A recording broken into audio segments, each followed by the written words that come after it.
शेळीपालन करत असताना आपल्याकडे प्राथमिक उपचार म्हणून कोणती औषधं आपल्याकडे असायला पाहिजेत? पावसाळ्यामध्ये डॉक्टर येण्यासाठी थोडासा उशीर होतो किंवा चिखला पाण्यामध्ये येण्यास तो टाळाटाळ करतो. अशा ठिकाणी आपल्याकडे प्राथमिक उपचार म्हणून थोडेफार औषध पाणी आपल्याकडे असायला पाहिजेत. तर कोणते असायला पाहिजेत त्यासाठी आपण आता सविस्तर माहिती बघणार आहोत. हे थर्मामीटर आहे. हे आपल्याला ताप मोजण्यासाठी, शेळ्यांची पिल्लांची ताप मोजण्यासाठी आपल्याजवळ असायला पाहिजे. फार महत्त्वाचं आहे. याच्यानं आपल्याला प्रत्येक आजारावर निदान करण्यास मदत होते.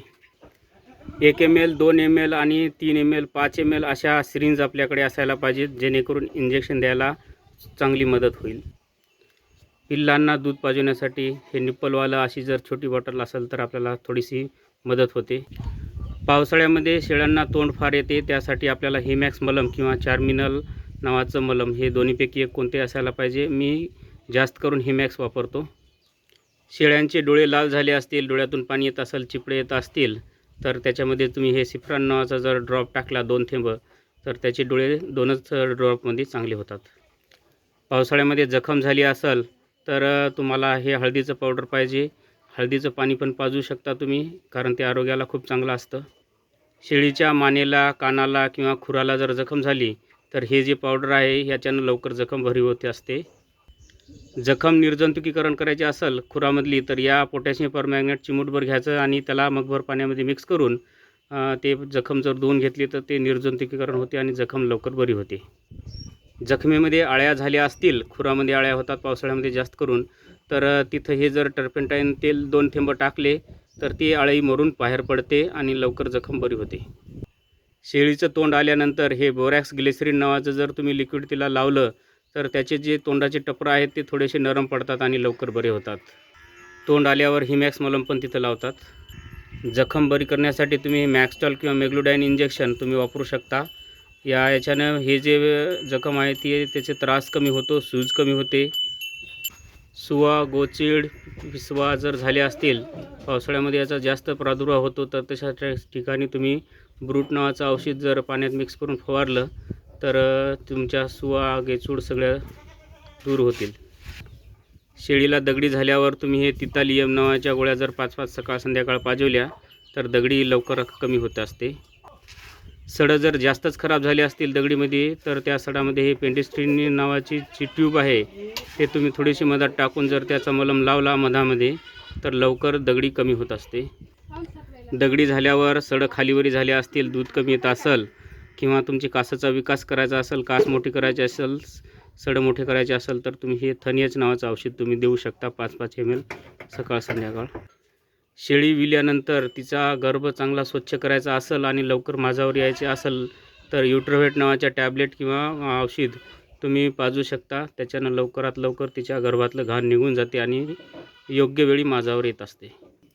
पावसाळ्यात जंताचं औषध देणं फार गरजेचं असतं. लहान पिल्लांना तुम्ही हे आयुर्वेक्टिन कंटेनच्या तुम्ही गोळ्या देऊ शकता किंवा वेगवेगळे जे काही आहेत आपले औषधं ते पण देऊ शकता, जसे की अल्बेंडाझोल, आयुर्वेक्टिन, फेनबेंडाझोल, निलझान.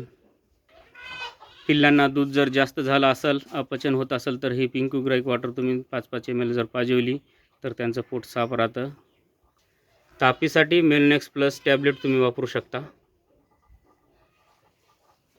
तापीसाठी तुम्ही टॅबलेट, मेलनेक्स प्लस इंजेक्शन पण वापरू शकता, मेलोक्सिकॅम इंजेक्शन पण वापरू शकता. तापीसाठी अँटीबायोटिक म्हणून तुम्ही जर ऑक्सिटेट्रासायक्लिन इंजेक्शन वापरलं तर ताप लवकर कमी होते, रिपीट होत नाही ताप. संडाससाठी सल्फा बोलस वापरू शकता. लहान पिल्लांना सल्फाचं इंजेक्शन तुम्ही वापरू शकता, मोठ्या पिल्लांना. पावसाळ्यात शेळ्या चारा कमी खात असतील तर तुम्ही ही जी गोळी दिसायली ती जर तुम्ही एक खाऊ घातली तर ती चारा जास्त खातात, भूक वाढते. शेळी वारंवार बिमार पडत असेल, सुधरत नसेल तर टोनोफॉस्फॉन नावाचं इंजेक्शन तुम्ही देऊ शकता. भूक वाढीसाठी आणि अशक्तपणा दूर करण्यासाठी तुम्ही बेलामेल इंजेक्शन वापरू शकता. याच्या जागी तुम्ही ट्रायब्युवेट पण वापरू शकता.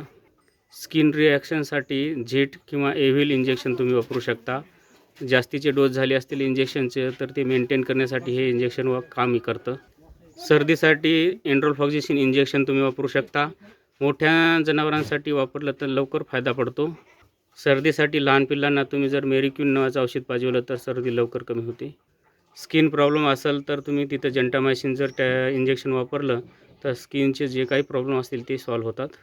ॲट्रोपिन सल्फेट विषबाधा झाल्यावर हृदयाचे स्पंदनं जर कमी होत असतील तेव्हा ते वाढवण्यासाठी हे वापरतात. दूध वाढीसाठी मिल्कोवेट नावाच्या टॅबलेट जर वापरल्या तर दूध वाढीला मदत होते. शुद्ध आयुर्वेदिक भीमसेनी कापूर हे जर केस जात असतील तर तेल, हळद आणि भीमसेनी कापूर हे जर लावलं तर तुमच्या शेळीचे केस गळणे बंद होतात. पोटफुगी होऊ नये म्हणून नेहमी खुराकामध्ये खाण्याचा सोडा आपण आपलं खायचा जे आहे ते वापरू शकता. खायचा सोडा जो सोडियम बायकार्बोनेट या नावाने ओळखला जातो. शेळ्यांच्या रक्तवाढीसाठी, पिल्लांच्या रक्तवाढीसाठी सर्कोफेरॉल तुम्ही हे वापरू शकता. मल्टीव्हिटॅमिन म्हणून तुम्ही मल्टीस्टार हे लिक्विड वापरू शकता. पावसाळ्यामध्ये याची कमतरता भासत असते. शरीराची पूर्ण वाढ होण्यासाठी, पिल्लांच्या अंगावर चकाकी येण्यासाठी मल्टीस्टारसोबत जर प्रोटीन सी दिलं तर चांगला फायदा होतो. जंताचं औषध दिल्यानंतर लिव्हर टॉनिक म्हणून ब्रोटॉन लिव्हर टॉनिक दिली तर चांगला फायदा होत असतो. ब्रोटॉन नसेल तर लिव्ह52 लिव्हर टॉनिक तुम्ही वापरू शकता. शेळी माझावर येत नसेल तर तुम्ही तिला CRS पावडर वापरून देऊ शकता. याच्यानं लवकर माझावर येते. हिटाली गोळी पण वापरू शकता, त्याच्यानं पण माझावर येते. ते अर्ध फुटलं होतं खालून गेअरच्या खालून